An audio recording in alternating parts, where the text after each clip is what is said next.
right, thank you very much. I'd like to thank the organizers for the opportunity to talk here.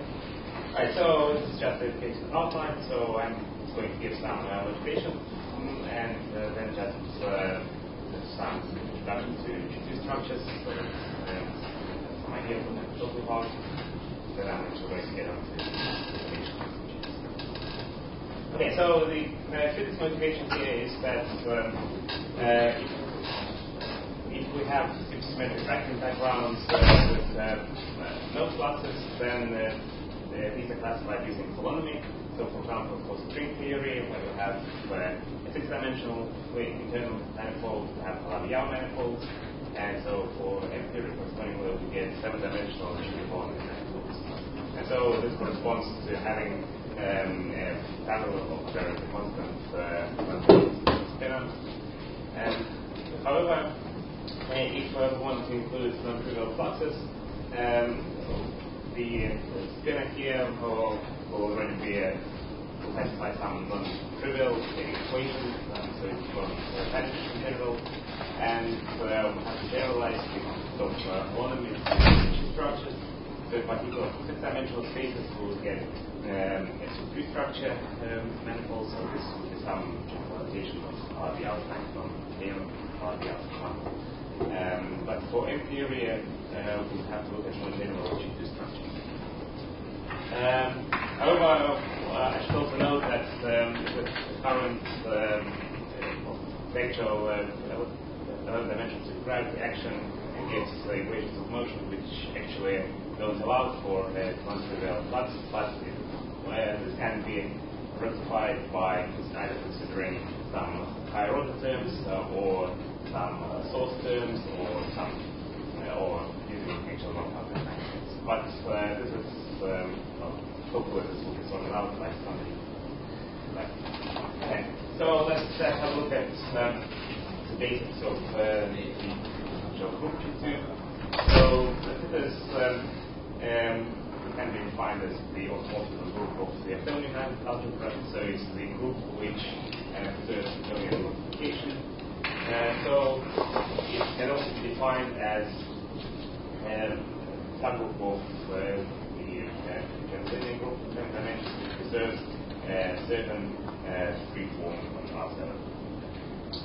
And this group G2 also preserves the inner product on R7, so it's actually also a subgroup of SO7. And so moreover, since it preserves this free form phi naught and it preserves the Euclidean metric, it also preserves the Hochschild phi naught with respect to this Euclidean metric. So it is some invariance of this group. Right, and actually, usually just for convenience, we'll denote this star of phi by the sign, just say right. Okay, now in general, the concept of a G structure is that it's the reduction of the frame bundle. So in general, the frame bundle has a phi that's and the G structure reduces this to some group G for some link up of GL and R. So on 7 manifolds, the G structure is the reduction of the frame bundle to principal sub-bundle with phi by G2. And in fact, it can be shown that the G2 structures are actually one-to-one correspondence with several positive free forms. So a G2 structure defines a free form which can locally be written in the standard form phi naught and vice versa. So it's one-to-one correspondence. Alternatively,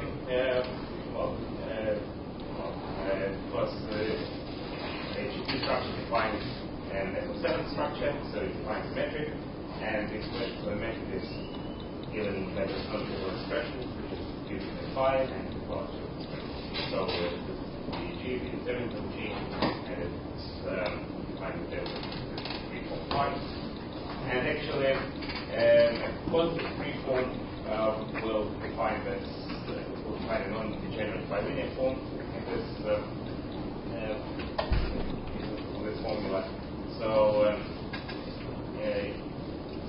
have any free form, then if this bilinear form is not degenerate, it will either define a positive definite metric, so this will give a G2 structure, or it can actually give a split G2 structure, which would have a signature of format.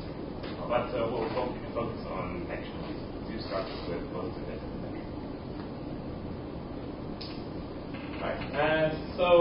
In fact, when we have a G2 structure, this induces a decomposition of differential forms according to reducible representations of G2. So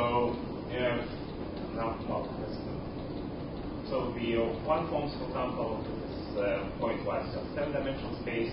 This is just the standard vector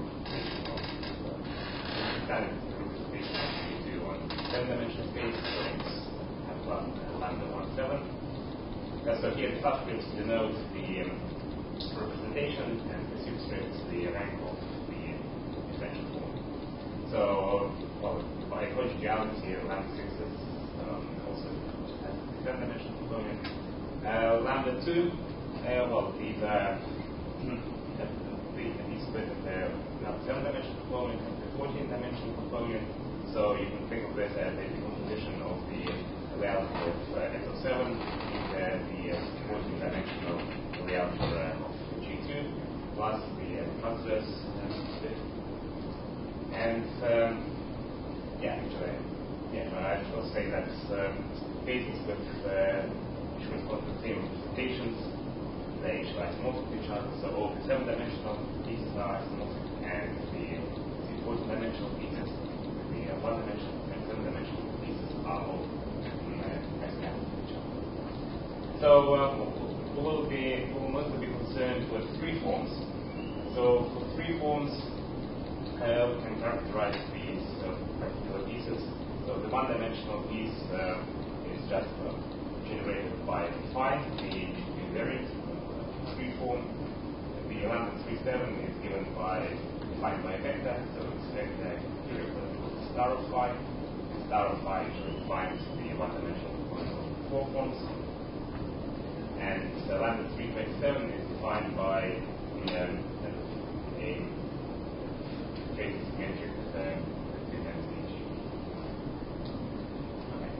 Now, in general, when we have a G structure, we can define the torsion of this G structure, and in the case of a G2 structure, we can actually the torsion is actually defined by the root of phi. So we can actually show that for a field x, the root of phi in the direction x is actually in lambda 37. So actually, overall, this object is in lambda 1, 7, lambda 37. So that's 49-dimensional space.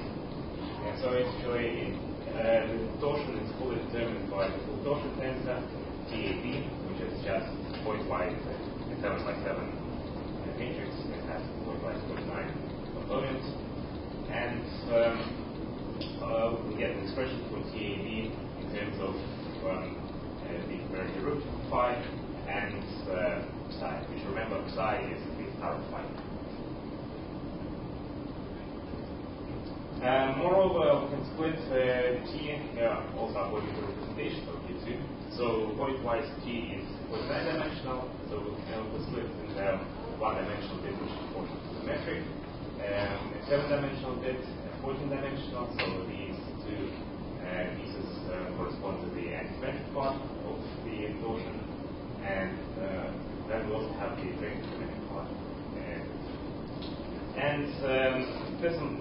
This gives a decomposition of the whole space W into subspaces which correspond to stations.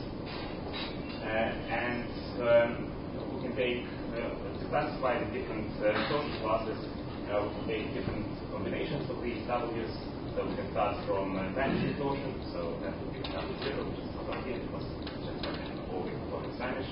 So W1, W7, and combination. So overall, we get 16 torsion classes. And the fact that these individual torsion components, they determine d phi and d psi. So with this convention, d phi is the full form, which is that's the one-dimensional component, seven-dimensional component, 27-dimensional component, and d psi is the 5 form, which has these two components, 7-dimensional component and 14-dimensional. Okay. So if all the torsion components vanish, then actually, well, that's from definition, the derivative phi vanishes, and this is actually is equivalent to both d phi and d psi, so the standard phi vanishing, and this corresponds to GT velocity. Also, in general, this is quite trivial remark that d squared of phi has to be 0 and d squared of psi has to be 0. So actually, if we go back here, this so we have d squared phi and d squared psi. This gives some constraint actually on these components tau 1, tau 7, tau 14, and tau 27. So for some individual cases, we can write down these constraints. They're quite simple. So if we have the torsion class W1, so here we don't have the tau 1 component, then tau 1 actually has to be constant. And then for the W7 class, the one form tau 7 has to be closed. For the W14 class, tau 14 component has to be co-closed. And here is an interesting one for W1 plus W7. The d tau 1 is proportional to tau 7. So if tau 1 is non-vanishing, tau 7 is actually in exact form. So tau 7 is d of log of tau 1. And also for W1 plus W14, we have the condition that tau 1 times tau 14 is 0, so that actually means that this class doesn't exist as a strict class, because either tau 1 is 0 or tau 14. Okay, so let's get to information. So in general, the ambitious question would be, so given the 7 manifold, which G2 structure is resistant? So which G2 structure is resistant? This is, of course, too ambitious. So something which we can have to look at is, suppose we have a G2 structure with some specific torsion G, and we want to ask the question, so if we add some 3 form tied to the G2 structure, and if we get if phi till it defines the G2 structure, what's torsion class have so. Well, this is still a bit hard, but so perhaps an even easier question. So suppose we have some G2 structure with fixed torsion.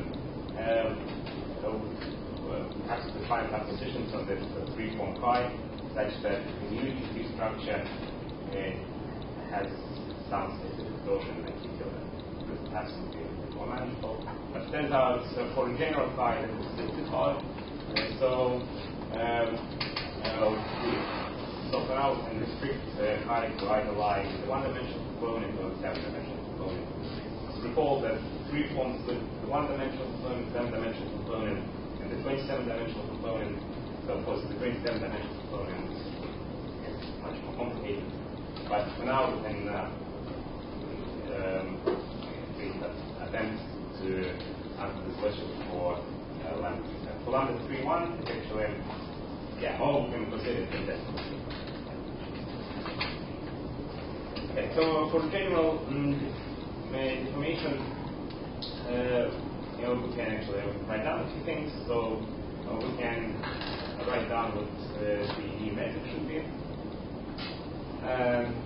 So here we don't assume that phi lies in any particular representation. So it's example general. So here the new metric G filter is defined by this SAB, which is cubic in size. So this is quite an expression for this new metric.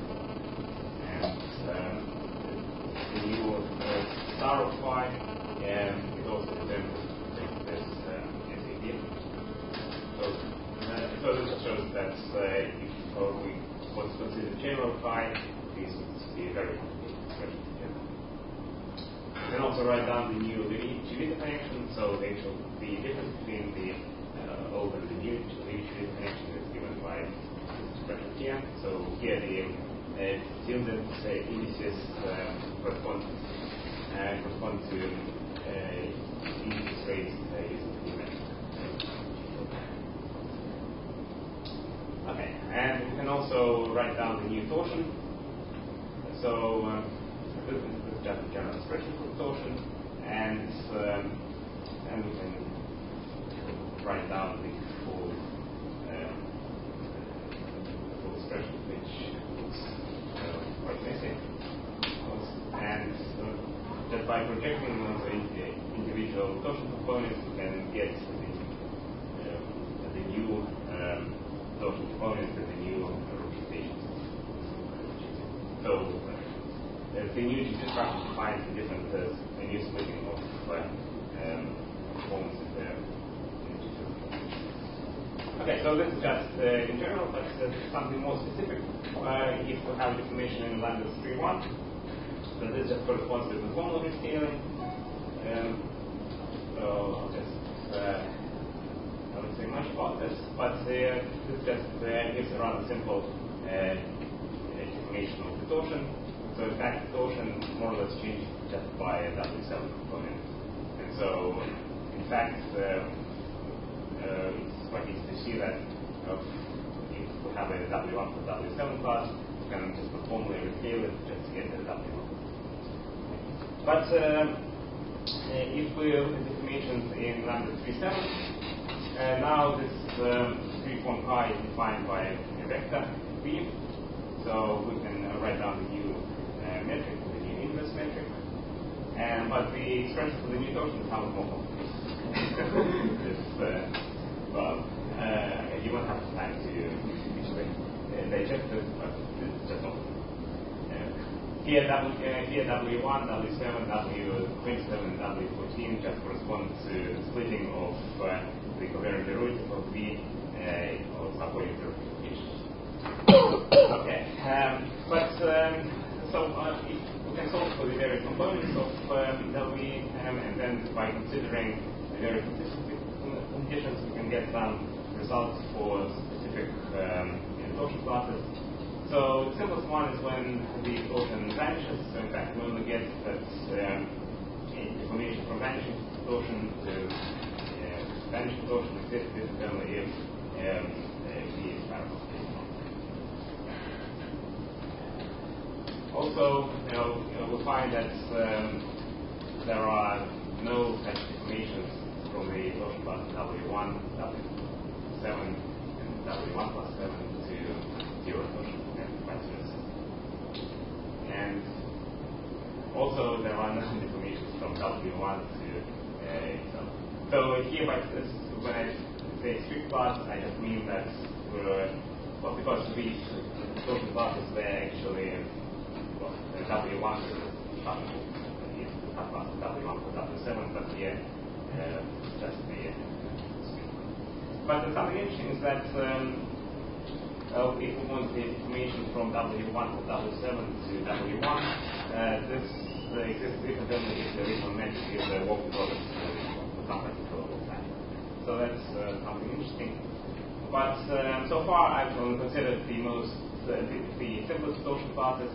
So of course it would be interesting to consider what happens to the more complicated 14 and 27 dimensional torsion components. And of course, the further way would be to see what happens for information in lambda 3.7. Because even for vanishing torsion, this because these are non-synthetic informations, we could perhaps get some information about or whether we keep along the module space construct. Well, if something similar could be done for the lambda 3.7. Yeah, that's all now. Thank you.